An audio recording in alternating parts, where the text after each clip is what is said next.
Okay, energy policy within Milton Keynes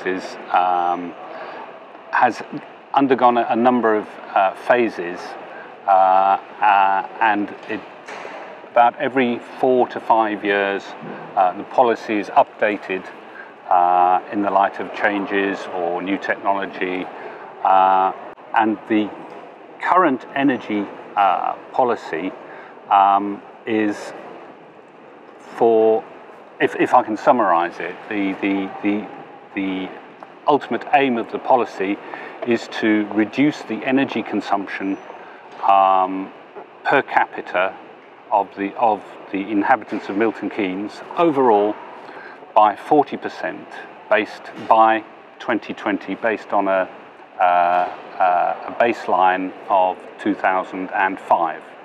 We're currently at 36%. Instead of 40%, but we've still got 3 years to 2020, so we believe we're ahead of target. That's the primary policy.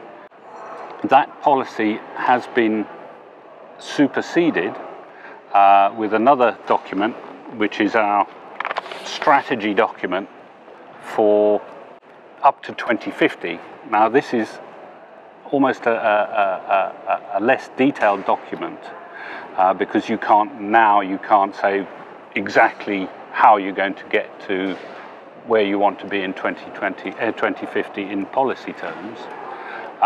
But if you know where you want to be, then you can start making those decisions now, in terms of where are you going to get your energy from? Is it going to be local? Are you going to be reliant on external suppliers of energy? Those are the sort of questions we need to ask now. It's difficult to go through a policy point by point, but one of the key mechanisms of the policy we have, the original 40% reduction by 2020 policy, is we enacted some local legislation which meant that new development of either housing or industrial premises had to be carbon neutral, which is, all of the builders said, oh, you can't do that, you can't do that. Well, you can, but it is difficult. We said, well, okay, if you can't make it carbon neutral, what you can do is contribute to a carbon offset fund, which means that a development has to contribute a sum of money based on how much their carbon emissions are assessed to be for, say, four houses or a factory unit or an office block. They have to pay that money into a fund, which is administered by the council, and that is then used to carry out energy efficiency works within the city. Now, that's not just municipal buildings, it's also private citizens. So we operated a campaign to increase insulation in buildings, and to increase the uptake of energy efficient light bulbs, things like that. So if a developer pays, say for the sake of argument, that their development produces 100 tons of carbon dioxide into the atmosphere a year, they pay a certain amount of money into the fund. That fund then has to invest in projects that will save the same amount of carbon equivalent to the new development. So it's a carbon offset fund.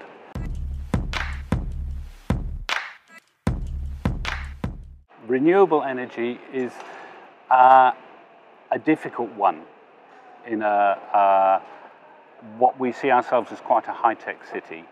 Our carbon offset fund has been concentrating to date on making sure that houses and buildings like this are energy efficient, rather than put that investment into renewables.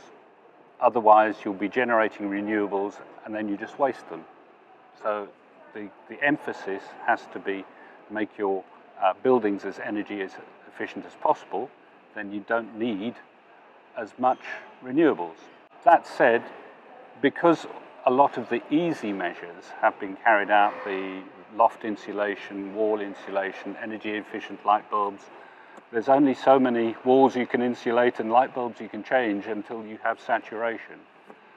And so we have been experimenting with using that carbon offset fund to pay for photovoltaics on roofs. And last year we installed quite a large array on our civic offices of about 150 kilowatts. And that is working very well, and the load is used entirely within the building, so there's no export of electricity. So it matches very well. And that's the sort of level of investment that we would like to see, so that individual buildings can take responsibility for their own energy use.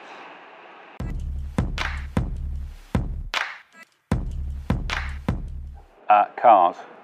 The city really does favour car transport, and it is very easy to commute from your house to where you work, because parking is usually pretty easy, it's quite cheap, and if you have an electric vehicle it's even free. But that is quite a social issue, because people are used to using their cars, and the only way that we can overcome that as an issue is to try and make something better, whether it's easier to cycle to work or easier to use public transport or even walk. We do have an extensive, completely separate cycle network in the city, but it was originally designed almost as a leisure network. So the cycleways go up and down and over the roads and under the roads. And because they're not used a great deal, there's a perception that you could be vulnerable to being attacked. If it's dark, somebody could jump out of some bushes. But in truth, the risk of that is very, very small. But it's the perception, it's the changing the mind, and so that's probably the hardest thing we have to do, is to alter people's way of thinking about getting from where they live to where they work or where they want to be.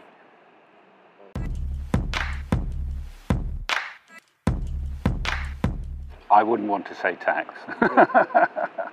Okay. I would call it a social fund. Yes, it is in all but name a tax, but it's a tax on development. Okay, if you don't want to pay the tax, if you don't want to pay into the carbon offset fund, make your building carbon neutral, then you won't pay any tax. Simple. So that does lead, that you end up with a two-stream approach to the carbon offset fund then. You have developers who are only interested in building buildings, and they have no interest about their energy use once they've sold them or they lease them, because if they sell them or lease them, somebody else, the tenant or the owner, will then be paying the gas, electricity bills. That's not the developer's concern. But you do get developments, some housing estates, social housing estates, where the organisation builds and then operates the buildings, then they will get a benefit. So we don't see why developers who come in, build poor thermal buildings, can put those buildings locally to the detriment of businesses and citizens in Milton Keynes. Much better for them to pay the same as others, and then the citizens of Milton Keynes can benefit.